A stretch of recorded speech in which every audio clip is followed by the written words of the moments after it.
Happy Wednesday. Happy Wednesday. Today is the 5th. Yeah, today's the 5th day of January, 5th day of the new year, 5th day of 2022. This is episode 3. Yeah, episode 3 of season 3. That's why I got confused. This is episode 3 of season 3 of the Be Your Own Hero show. HERO is an acronym. It means helping everyone reaps optimism. In other words, helping others helps you. It's a reciprocal action. So try it. Get out there, try it. Helping others definitely helps you. I can attest to that. So I'm your host. I am Sekouwrites. I am a professional creative, and I'm also the creator of the HERO Ministry movement. And in short, that is my effort to uplift and inspire the unhoused community, at first through wearable affirmations like this hoodie that I'm wearing right now, and that it has expanded to other things. By the way, I haven't said this in a while, but everything in the HERO store, the hoodies, the sweatshirts, the masks, the socks, all those things are 1 for 1. In other words, you buy one and then I gift one to the unhoused community, either directly by hand-to-hand handouts or by donating those items to nonprofits that work with the unhoused community. So if you want to participate in that circle of giving, the website is just my website, sekouwrites.com. Okay, so all that said, quick disclaimer, I am not a personal trainer, nor am I a financial advisor, so do your own due diligence. And shout out to New Thought Media Network for allowing me the space and the opportunity to be here and to talk about my journey of becoming my own hero and becoming my own financial hero and spiritual hero and all the different paths, all the different journeys that I'm on right now. Shout out to New Thought Media Network. I really appreciate this space to work it all out. Check me out here Monday through Friday, 9:45 a.m. Eastern Time. If this show provides any value, please like, please comment, please share. You can make a donation. And as always, you can check out the HERO store, which again is on my website. Let me throw my website up there if I can find it. I can't find it quickly. Oh, there it is. Here we go. So there's my website, sekouwrites.com. Okay, so let's get into it. Lots to talk about. Let's start off with the HERO Ministry Movement news. So this is, as I said, season 3. I did about 70 episodes of season 1 and about 70 episodes of season 2. I can't even believe that. And so now we're in season 3. Season 3's theme is doing, which is an acronym, but it's also an action verb, doing. So for me, this season is about providing practical tips for all of us to employ to change our financial futures and our financial realities. So let's get to doing. Okay, so is there anything new to report in Studio D? Yeah, so there's more medals. See, there's like 3 medals over here now. There's this one, that's the newest one. Actually, this is the newest one, and it spins. So you gotta hold it on the side, that spins, right? So I remember when I got my first medal, I didn't get a medal for my first 5K. I just decided to run it on the spur of the moment, and I didn't even think about whether or not they had medals, but they didn't. They had hammers, which is a whole other thing. They had hammers because it was a construction company that sponsored it. And I don't mean like gilded hammers that were dipped in gold or anything. I just mean regular hardware store hammers. The hammers were only given to the first, second, and third place. Anyway, point is they didn't have a medal. So I wasn't thinking about medals. But when I ran my second 5K, I got a medal. And I remember one of the guys from Black Men Run saying, "Oh, you're going to end up looking like Mr. T with all the medals." I was like, "Nah, I don't think so."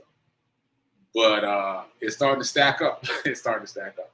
And also, on a serious note, it's great to have some physical representation of your accomplishment, no matter what it is. Just something physical that reminds you when you look at it, oh, I did that. Whether it's a t-shirt from a race or a medal from a race. But the medals have a different kind of feel. It hits different. Like it makes you feel like you really accomplished something.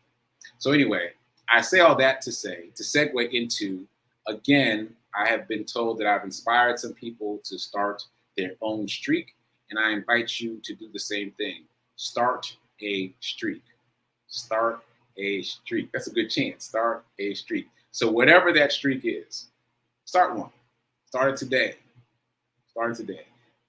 It doesn't have to be exercise, although that is great for the body and great for the spirit and great for the mind. It can be something as simple as drinking a glass of water a day, walking a block a day, just anything, start a streak. The emphasis I'm putting is on the consistency of 30 days, doing it consistently for 30 days, rather than putting emphasis on it being a big deal, what you do. Like I was talking to a friend of mine recently, he said he was going to do 100 push-ups a day. And I was like, why don't we take that down to 10? Like make it a small number so that you can't help but do it. Because there are going to be days, I guarantee you, when you don't feel like doing it. And so the action has to be so small that you're like, it won't take me that long. So I invite everyone to create a streak. It's the new year. It's a new you, all that jazz. Start a streak. Do a 30-day streak of something that's beneficial for you.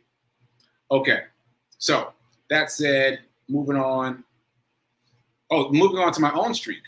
I am on a run streak. For those of you who missed the memo, I've been on a run streak since June 1st of 2021.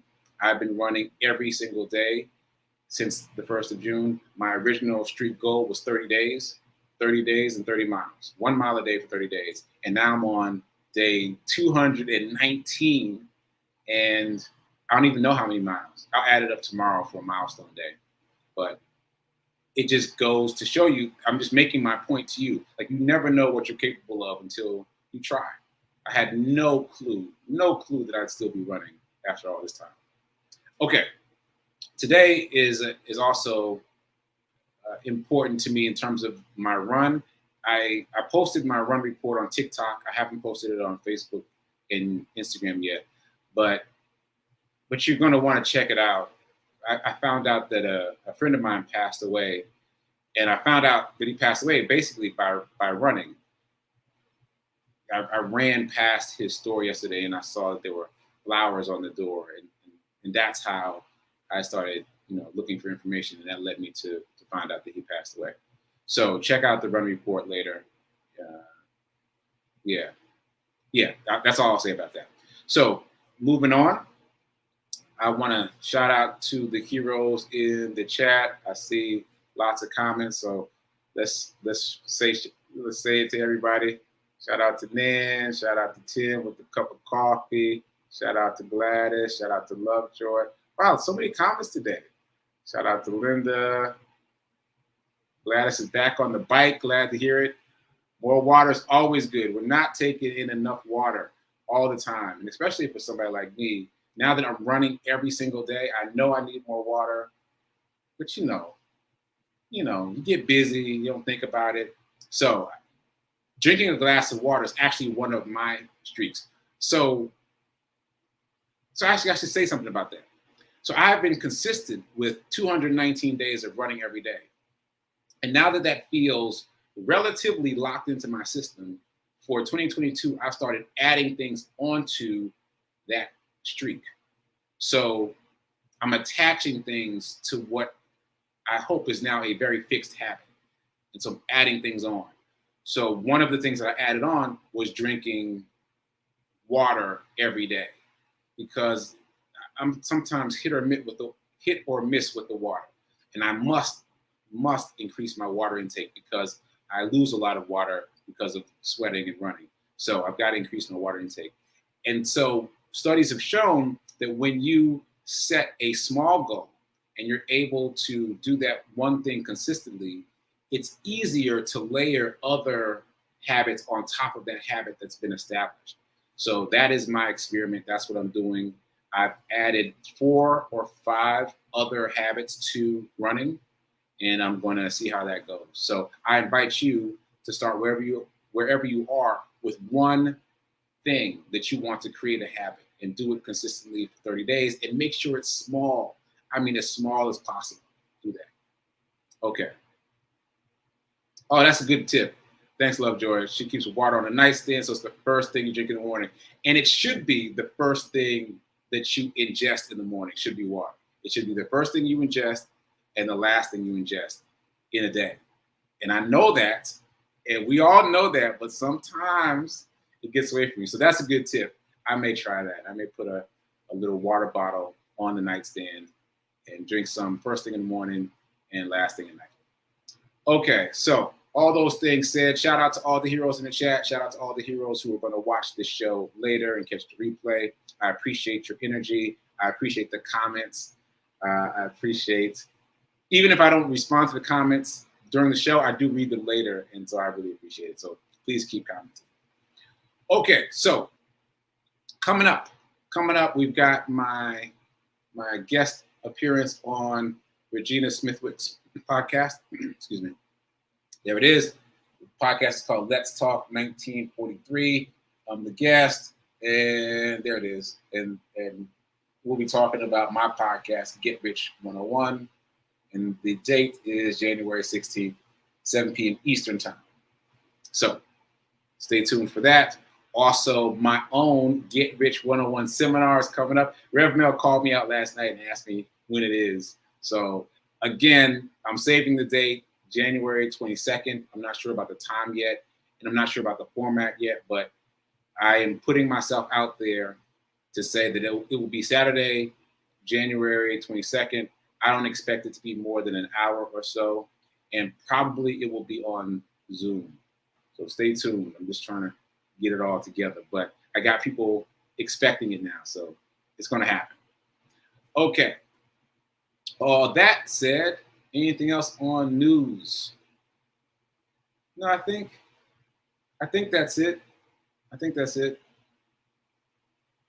Just a reminder. Oh, there were a number of comments after the show yesterday, or comments yesterday that I read after the show, and people were asking me if Rev Melissa is back. Yes, she's back. She took off last week. That was her winter solstice. She's back. She's been live for the past, this whole week, Monday, Tuesday, and she'll be live again today, Wednesday at 10:30 a.m. Eastern Time. So she's back, and also she has set a call again for us to decide what our quality of life will be for the year.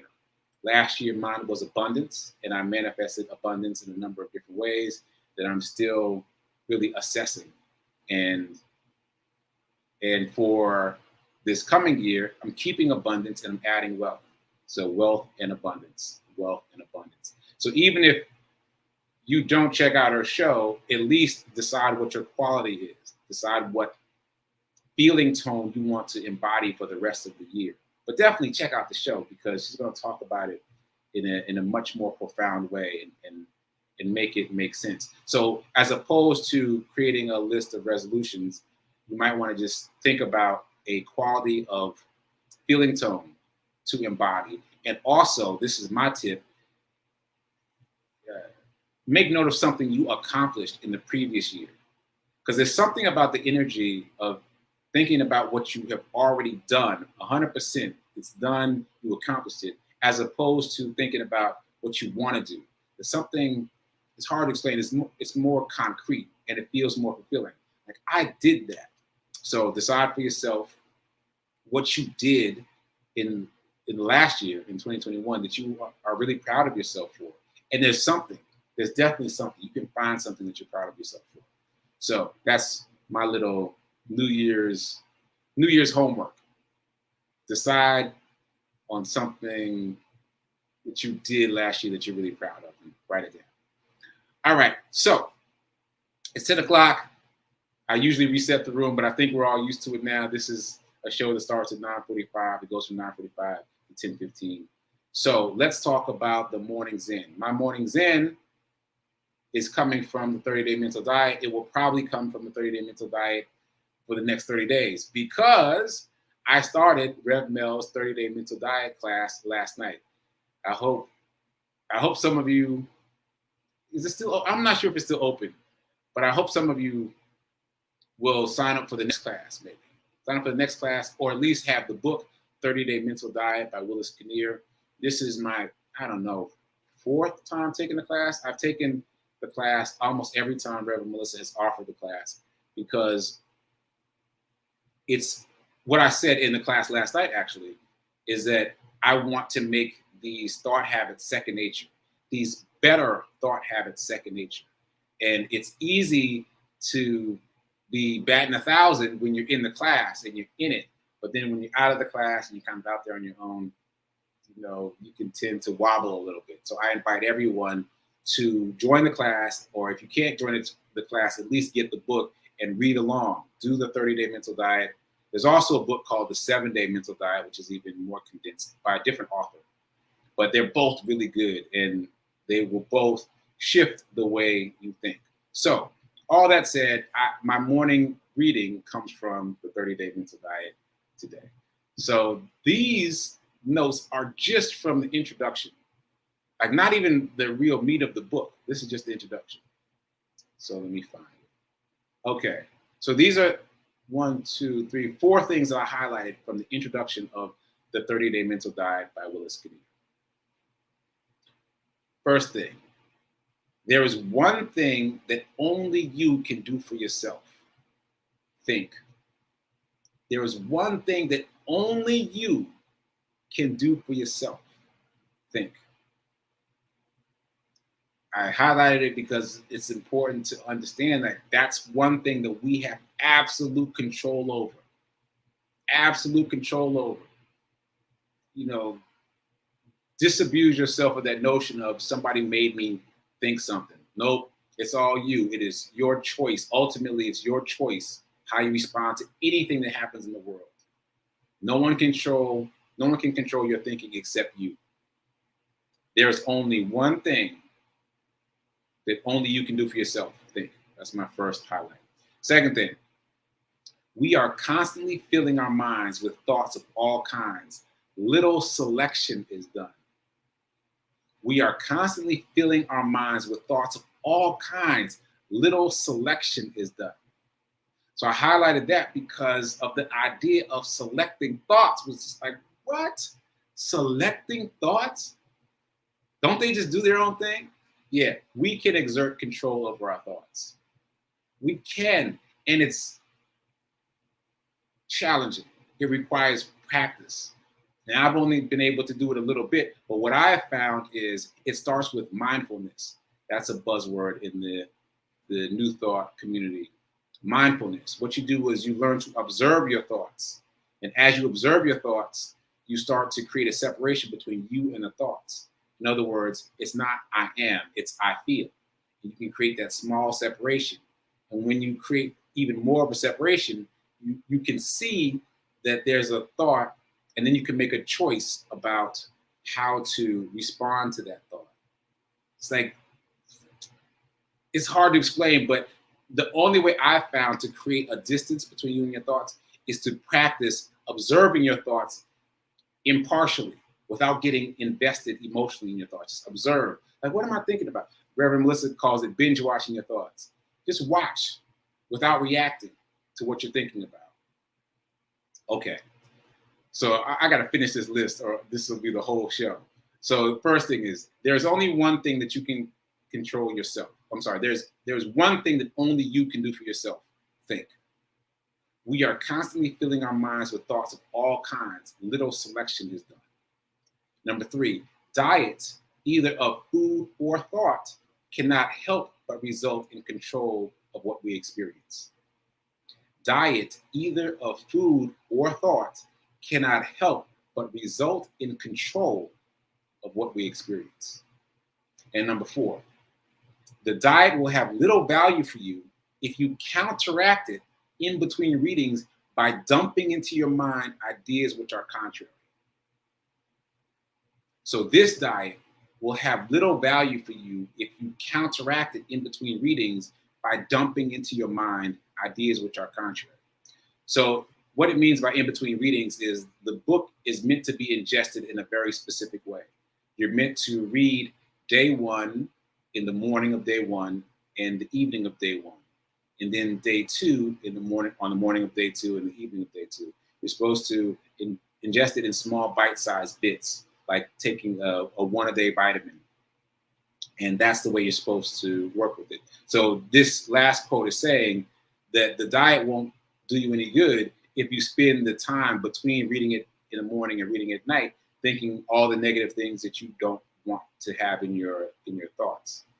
Like you've got to exercise some control, and I'm telling you, it's challenging. You got to exercise and control in observing and shifting your thoughts.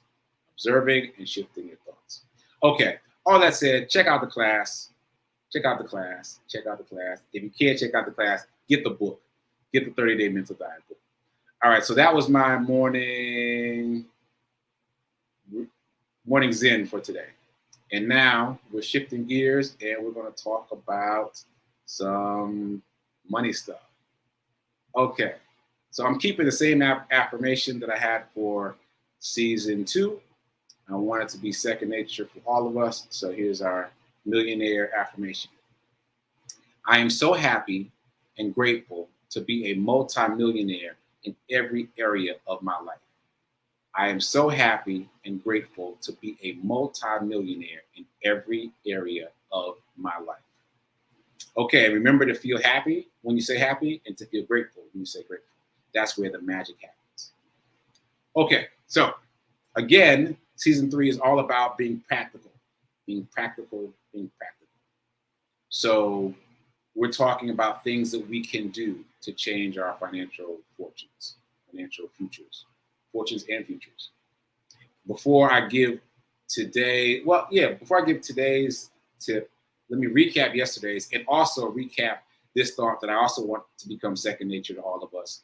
Poor people spend, the middle class saves, but the wealthy invests. Poor people spend, the middle class saves, but the wealthy, they invest. So investing is not optional. You must invest. Okay. So yesterday we talked about the theme for the week. The theme for this week is I don't have enough money to invest. I don't have enough money to invest. And I have struggled with this in the past for sure. And so I feel very connected to this excuse. I don't have enough money to invest. Yes, you do. Yes, you do. I've proven it to myself. And so let's prove it to you too. And so yesterday's homework was multi-part. Number 1 was to create a bucket, to create a new money bucket, open a new savings account. It was the example I gave yesterday. It will take you maybe 5 minutes to do it with your current bank. Just open a new savings account, create a new bucket, a separation, a place where you can put some money where it's not commingled with your checking balance. So hopefully you've done that. If not, do it today. Do it now. It'll only take you 5 minutes. Create a new bucket. And yesterday we also talked about committing to paying yourself first. Write it down like a goal. So that's my caveat about making goals. I said, don't necessarily make New Year's resolutions. Yeah, but make this goal though. Make this a goal that you are going to pay yourself first 10%, at least 10% for the rest of the year. Write that down. Because when you write it down, you make it more real for yourself and for your mind. So write it down. You're going to pay yourself first. And then I said, when you get money, anytime for the rest of the year, pay yourself first immediately. And however you get money, if somebody cash apps you for anything, set aside 10%. If you get your wages in your direct deposit in your real bank, set aside 10%. Set aside 10% of all of it and just shuttle it over to another bucket, right? So the commitment is to do it immediately and also to separate it from the bill paying. Just energetically, for me, oh, my alarm's going off already? Wow, I got to pick it up. I got to pick up the pace. All right, so energetically for me, it's helpful to separate paying myself first and paying other people. The energy feels different. Although, as Rev Mel reminded me yesterday, when we pay bills, we should exercise the expression of gratitude, having gratitude for the ability to be able to pay the bill. Okay, that got garbled, but you understand what I mean. Be grateful for your ability to pay the bill. Approach paying bills with gratitude. That said, I'm also adding, I think there's something energetically different about paying yourself and paying others, so separate them time-wise. Okay, now my alarm just went off, so I need to pick up the pace. Let's get to today's tools. 2 things I want you to do. Number 1, I want you to create another bucket. Hopefully you've already created a bucket of a savings account. I want you to create another bucket of a brokerage account. Hopefully everyone has a brokerage account by now, but if not, open one. The process is much the same, and even better, it does not require a minimum balance to open a brokerage account. I'll say that again. It does not require a deposit of any kind to open a brokerage account. So, when you open a checking or savings, you usually have to fund it with a couple bucks at least. With a brokerage account, you do not. You can open a brokerage account with a zero balance. So open a brokerage account. Now, the added benefit of having this secondary bucket is that brokerage accounts also pay you interest for your cash balance. In other words, they operate much the same way as a savings account. They pay interest on your accumulated cash. Okay, so that's going to come into play in the next part of the work. Next part of the work is what I'm calling, what was referred to me as the envelope challenge. I heard about somebody doing this envelope challenge, and I've adapted it. So the envelope challenge is essentially you put money in an envelope every day. Here's my remix of it. What I did is I took 6 pieces of paper, and on each of those 6 pieces of paper, I wrote a dollar amount from 1 to 6. So $1, $2, $3, $4, all the way up to $6, right? I put those pieces of paper in a cup, and every morning I shake it up, I pull a number out, and whatever that number is, I transfer that amount from my checking to one of those 2 buckets, either to my savings account or to my brokerage account. So again, I pulled a number out of the hat, and whatever dollar amount is on that piece of paper from $1 to $6, I transfer that amount either to my savings or to my brokerage account. It's not a lot of money. At most, it's $6. And what happens is, I've only been doing it for 3 or 4 days. I think this is my 3rd day. I just started. But what happens is you get into the habit of paying yourself in between paying yourself. You know what I mean? Like, yeah, when your paycheck comes in, you set aside that 10%, right? But in between paychecks, you're spending money on this, that, or the other. And so what's happening for me already is I feel empowered by the fact that when I look at my bank statement next time, I'll see all these little small transactions for me. All these small transactions where I'm transferring money from my checkings to my savings or my brokerage account for me. I'm paying my future self because I know I'm going to see those deductions for all the random things I spend money for. So it will help me to also see me moving money over into a place where I know I'm investing for my future. All right. So I may mention this again tomorrow just as a recapping of the homework, but I invite you to take an index card, rip it up into 6 pieces, write $1 through $6 on it, put it in a hat, shake it up every day, pull a number out, and move that very small amount of money from your checkings account to one of those 2 buckets, your brokerage account or your new savings account. All right? So that's my practical tip for today. Okay, so coming up now is prayer time at 10:15. Coming up at 10:30 is Rev Melissa live and direct. She's back, and I'll be producing that show, and I might pop in to say a few words. So I'm sorry, there was a question from yesterday I forgot to get to, the QQQ stock. I'll respond to that tomorrow. So keep doing, be a hero, be your own financial hero, and remember that now is the best time to invest. I'll rephrase a little bit. Now is the best time to invest. Now is better than perfect in terms of investing. So get to investing. And I'll see you tomorrow. Later.